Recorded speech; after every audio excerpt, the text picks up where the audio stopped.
bien Facebook censura rápidamente a los conservadores en la plataforma, permite a los traficantes de personas anunciar abiertamente sus servicios. Una reciente historia de 60 minutos fue criticada por presentar la historia no contada del transgénero. Los niños son la mayor víctima de esta tendencia social. ¿Cómo podemos nosotros, como padres, lidiar con esta ideología radical? Además de su apoyo al obstruccionismo, el senador demócrata Joe Manchin dio otro golpe a una de las agendas clave del Partido Demócrata.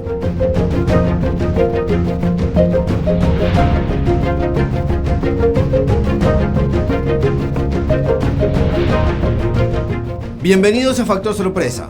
Gavin Newsom incumple su palabra. California no va a levantar el estado de emergencia en la fecha propuesta anteriormente, el 15 de junio. Newsom dijo en una conferencia de prensa que eligió a los ganadores en el programa estatal de incentivos de vacunación estilo lotería el viernes. De lo único que estoy seguro es que hay incertidumbre para el futuro. La emergencia sigue vigente después del 15 de junio. Durante la conferencia de prensa, Newsom se jactó de que California tiene las tasas de casos más bajas y las tasas de vacunación más altas del país. Pero usted preguntaría, ¿esto todavía no es lo suficientemente bueno para abrir el estado? Claramente, Newsom no está siguiendo la ciencia.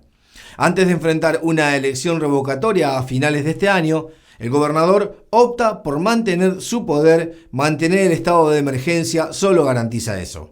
Según una resolución de los republicanos estatales, California ha estado bajo un estado de emergencia desde marzo de 2020, según el cual Newsom pudo emitir al menos 47 órdenes ejecutivas para alterar o suspender 200 leyes y regulaciones estatales.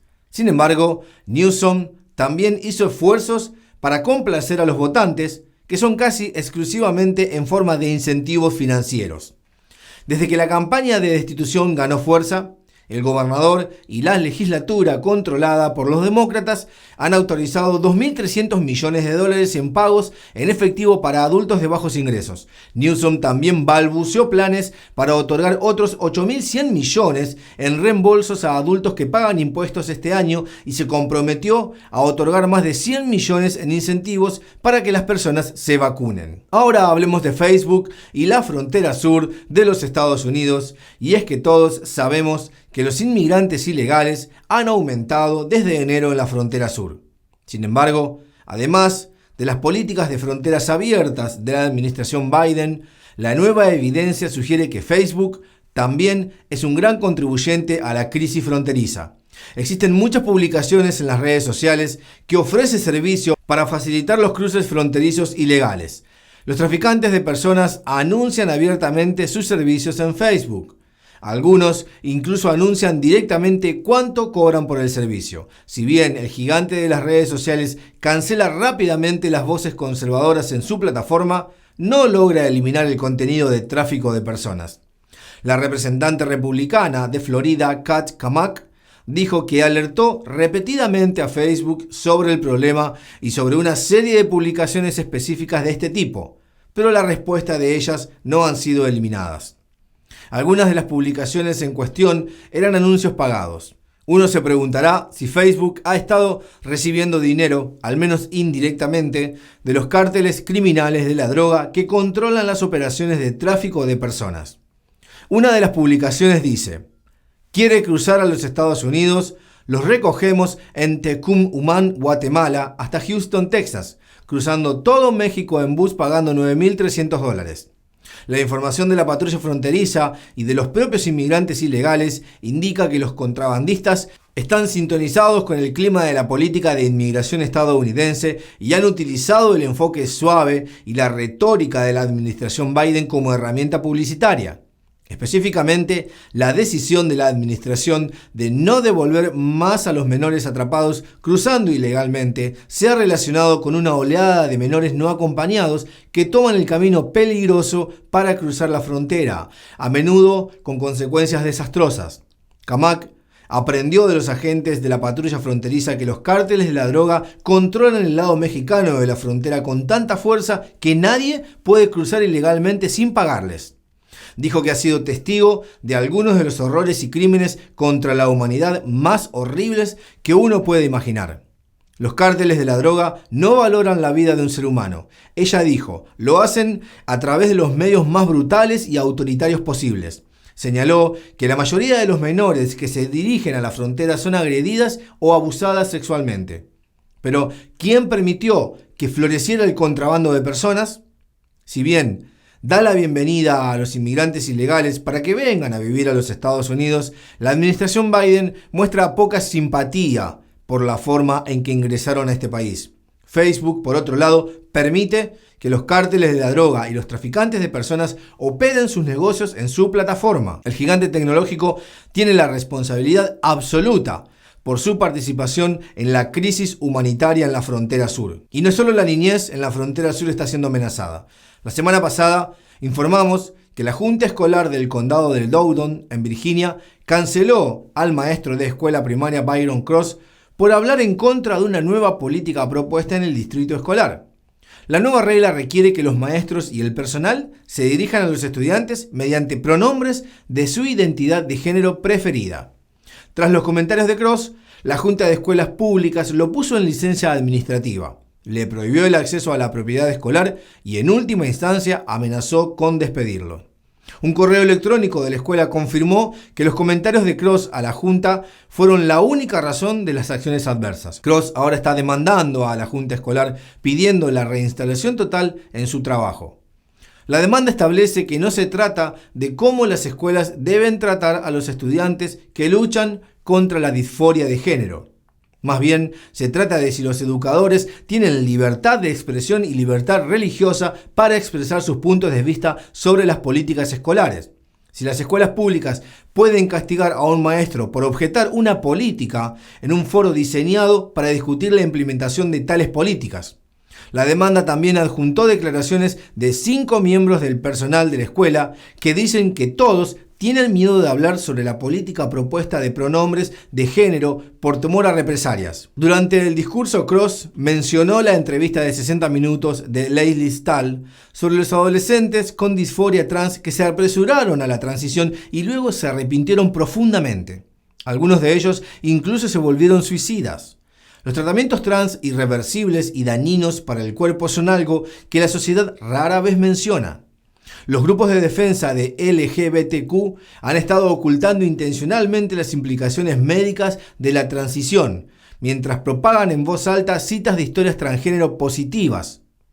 Solo se permiten historias buenas.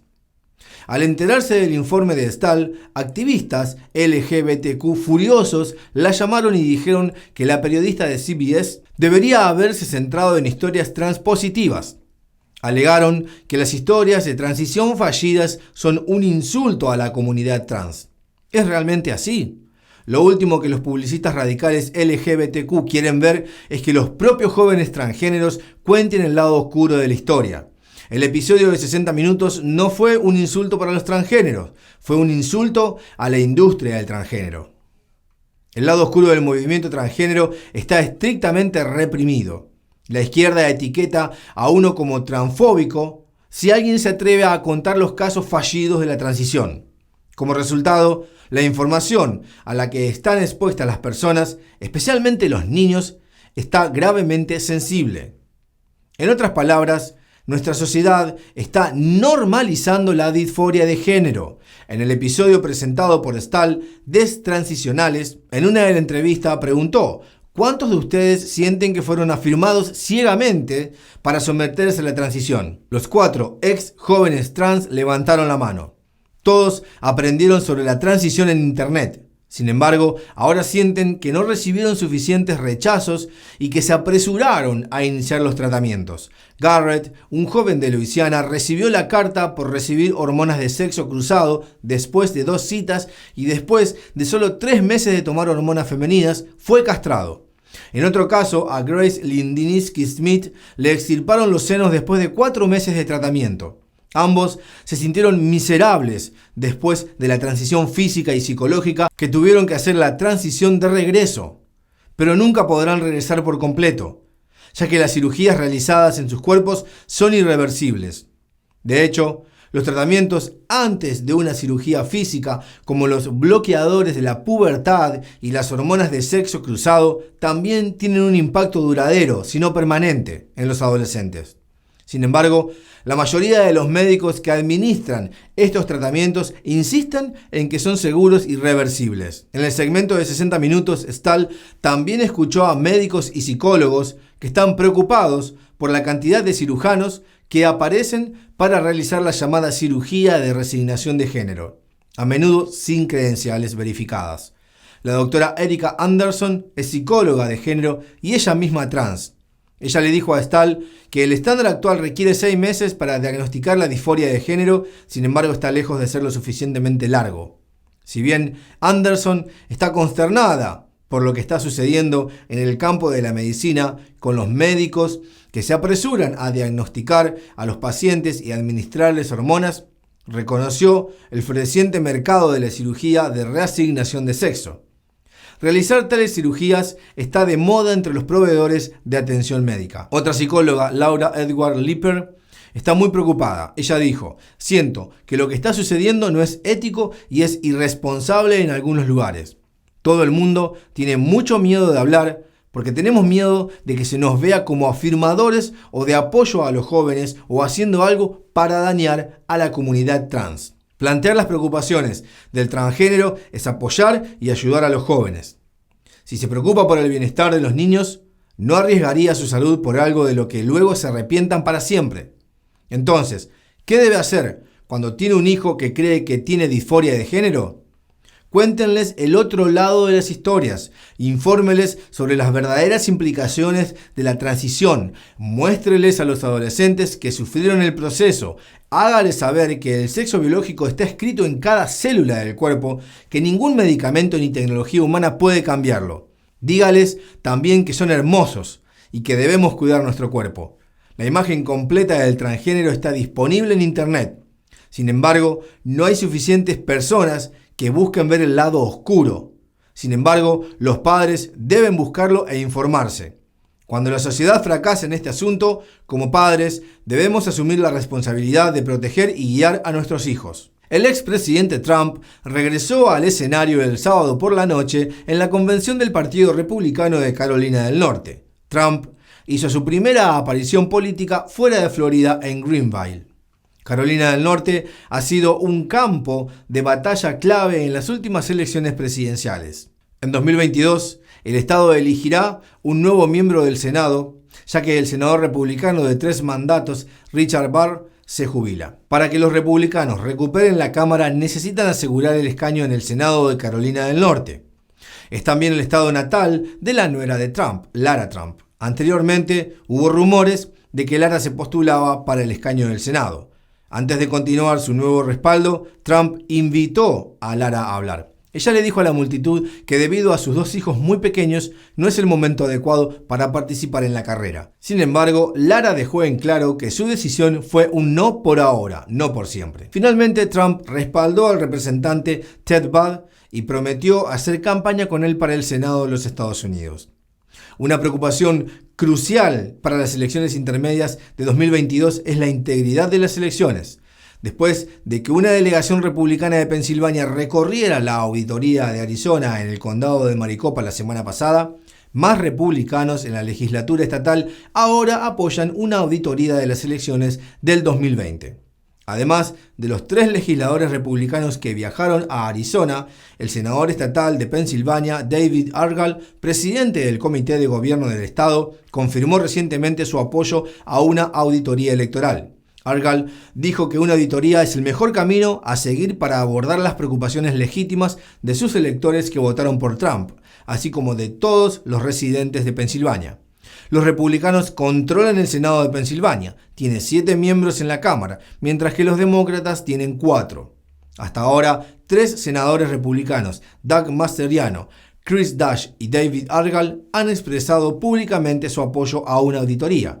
El resto de los miembros del Senado tienen que actuar para impulsar el esfuerzo, para restaurar la confianza de los votantes para futuras elecciones. En Georgia, los republicanos están censurando al secretario de Estado Brad Raffensperger. Una resolución aprobada declara que no cumplió con sus deberes de acuerdo con las leyes de la Constitución del Estado de Georgia y los valores del Partido Republicano. El documento destacó 2 razones para la censura. 1. El secretario de Estado cambió los procedimientos de votación ausente de Georgia fuera del decreto de la Constitución. 2.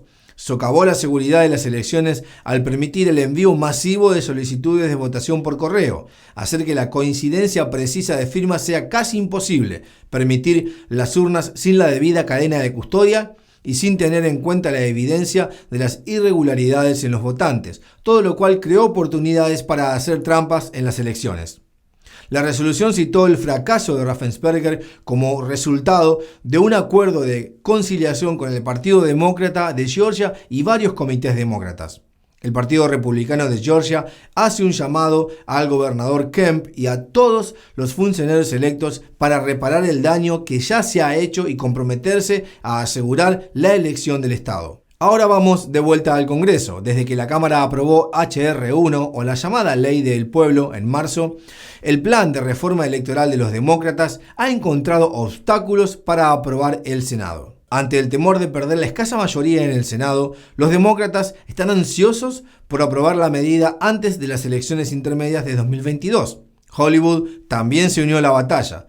Las élites como Judd Apatow, Debra Messing, Rob Reiner y Amy Schumer han hecho esfuerzos para impulsar la ley. El ganador del Oscar, Michael Douglas, se convirtió en la última celebridad en expresar su apoyo a HR1, incluso hizo un video para ello. Douglas describe el proyecto de ley como bipartidista y lleno de reglas de sentido común. En realidad, la ley para el pueblo restaura los derechos de los votos de los delincuentes condenados, protege a los inmigrantes ilegales y faculta al gobierno federal para que los estados supervisen las elecciones. Sin embargo, lo más probable es que los esfuerzos de Hollywood terminen en vano. El senador demócrata Manchin asestó un gran golpe el domingo. Además de su apoyo al obstruccionismo, Manchin dijo que votará en contra de HR1.